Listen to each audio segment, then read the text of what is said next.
வழிகாட்டும் என் தெய்வமே,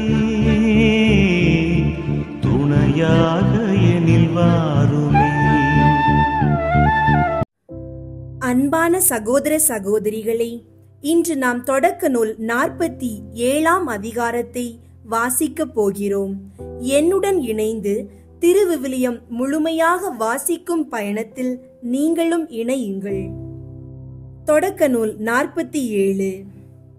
பின்பு யோசேப்பு பார்வோனிடம் போய், என் தந்தையும் என் சகோதரர்களும் தங்கள் ஆடு மாடுகளோடும் தங்களுக்கு சொந்தமான எல்லாவற்றோடும் கானான் நாட்டிலிருந்து வந்திருக்கிறார்கள். தற்பொழுது அவர்கள் கோசேன் பகுதியில் தங்கியிருக்கிறார்கள் என்று அறிவித்தார். மேலும் தம் சகோதரரில் 5 பேரை பார்வோன் முன்பாக கொண்டு வந்து நிறுத்தினார். பார்வோன் அவர்களை நோக்கி, உங்கள் தொழில் என்ன என்று கேட்க, அவர்கள் அவனிடம், உம் பணியாளர்களாகிய நாங்கள் எங்கள் மூதாதையரைப் போல் ஆடு மேய்ப்பவர்கள். கானான் நாட்டில் பஞ்சம் மிக கடுமையாய் இருப்பதாலும் உம் பணியாளர்களாகிய எங்கள் மந்தைகளுக்கு மேய்ச்சல் இல்லாது போனதாலும் சிறிது காலம் இந்நாட்டில் தங்கியிருக்க வந்திருக்கிறோம். உம் பணியாளர்களாகிய நாங்கள் கோசேன் பகுதியில் தற்போதைக்கு குடியிருக்க இசைவு தருமாறு வேண்டுகிறோம் என்றனர். அப்பொழுது பார்வோன் யோசேப்பை நோக்கி, உம் தந்தையும் உம் சகோதரர்களும் உம்மிடம் வந்திருக்கிறார்கள் அல்லவா? எகிப்து நாடு உமக்கு முன்பாக இருக்கிறது. இந்த நாட்டின் சிறந்த பகுதியில் உம் தந்தையும் சகோதரரும் குடியேறும்படி செய்யும். கோசேன் பகுதியில் அவர்கள் வாழட்டும். அவர்களில் திறமை உள்ளவர்கள் உண்டென்று நீர் அறிவீரானால் எனக்கு சொந்தமான மந்தைகளுக்கு பொறுப்பான அதிகாரிகளாக அவர்களை ஏற்படுத்தலாம் என்றார். பின்னர் யோசேப்பு தம் தந்தையை அழைத்து வந்து அரசன் முன் நிறுத்தினார். யாக்கோபு பார்வோனுக்கு வாழ்த்து மொழி கூறினார். பார்வோன் யாக்கோபை நோக்கி, உமது வயதென்ன என்று வினவினான். அதற்கு யாக்கோபு பார்வோனை நோக்கி, என் வாழ்க்கை பயண நாட்கள் 130 ஆண்டுகள். அவை எண்ணிக்கையில் குறைந்தவை, துன்பத்தில் மிகுந்தவை. ஆனால் அவை என் மூதாதையரின் நாட்களுக்கு குறைந்தவையே என்றார். யாக்கோபு பார்வோனுக்கு வாழ்த்து மொழி கூறிய பின் அவனிடம் விடை பெற்று சென்றார். பார்வோன் கட்டளையிட்டிருந்தபடி யோசேப்பு தம் தந்தைக்கும் சகோதரர்களுக்கும் எகிப்து நாட்டின் மிகவும் வளமான ராம்சேசு நிலப்பகுதியை உரிமையாக கொடுத்து அங்கு அவர்களை குடியேற்றினார்.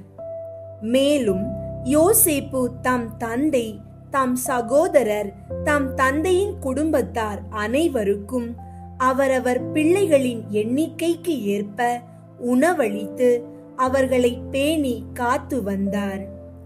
பஞ்சத்தின் கொடுமை. பஞ்சம் மிக கடுமையாயிருந்தது. உலகெங்கும் உணவு கிடைக்கவில்லை.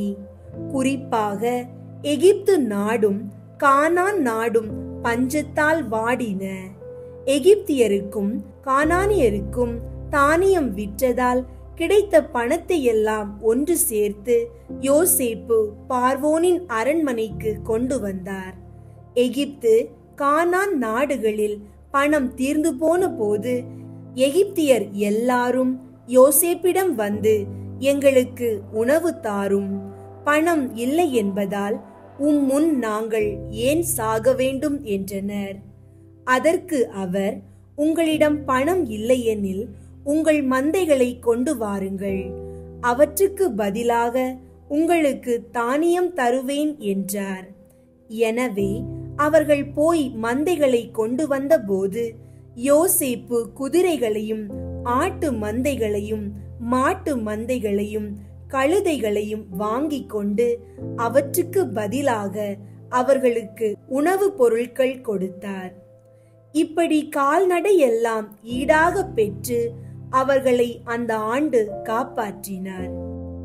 அந்த ஆண்டு முடிந்த பின் அடுத்த ஆண்டில் அவர்கள் மீண்டும் வந்து அவரை நோக்கி, எம் தலைவரிடம் மறைப்பதற்கு ஒன்றுமில்லை, பணம் தீர்ந்து போயிற்று, கால்நடைகளும் எம் தலைவருக்கு சொந்தமாகிவிட்டன, எம் தலைவருக்கு அளிக்க எங்கள் உடலும் நிலமும் தவிர எங்களிடம் எஞ்சியிருப்பது எதுவுமில்லை.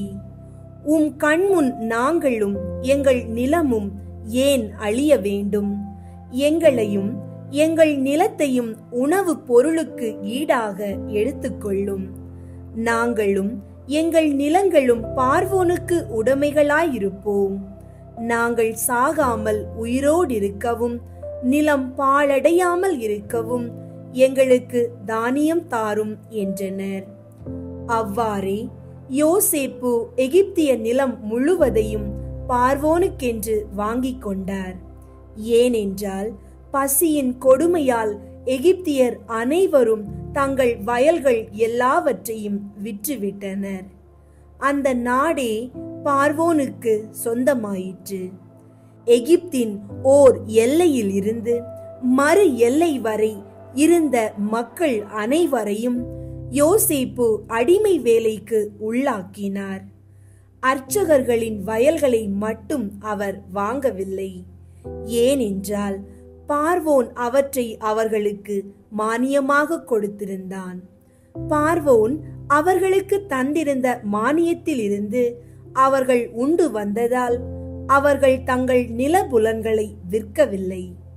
அப்பொழுது யோசேப்பு மக்களை நோக்கி, இன்று உங்களையும் உங்கள் நிலங்களையும் பார்வோனுக்கு உடைமையாக வாங்கிவிட்டேன்.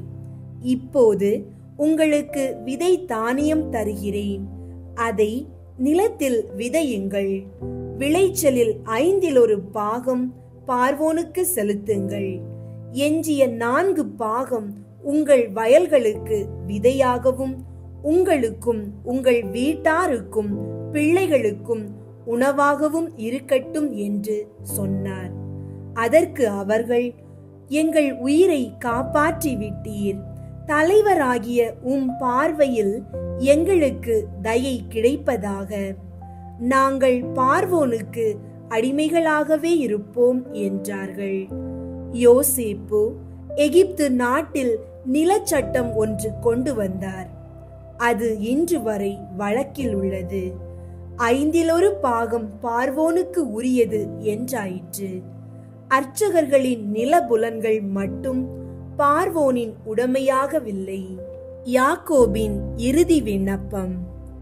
இஸ்ரவேலர் எகிப்து நாட்டில் கோசேன் பகுதியில் குடியேறி அதனை உரிமையாக்கிக் கொண்டு அங்கே மிகவும் பல்கி பெருகினர்.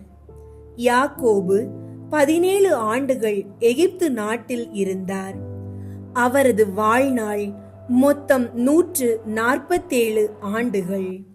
அவர் தாம் இறக்கும் நாள் நெருங்கி வருவதைக் கண்டு தம் மகன் யோசேப்பை வரவழைத்து அவரை நோக்கி, உன் பார்வையில் எனக்கு தயை கிடைக்குமானால் உன் கையை என் தொடையின் கீழ் வைத்து எனக்கு கனிவும் பற்றும் காட்டுவதாக வாக்களி.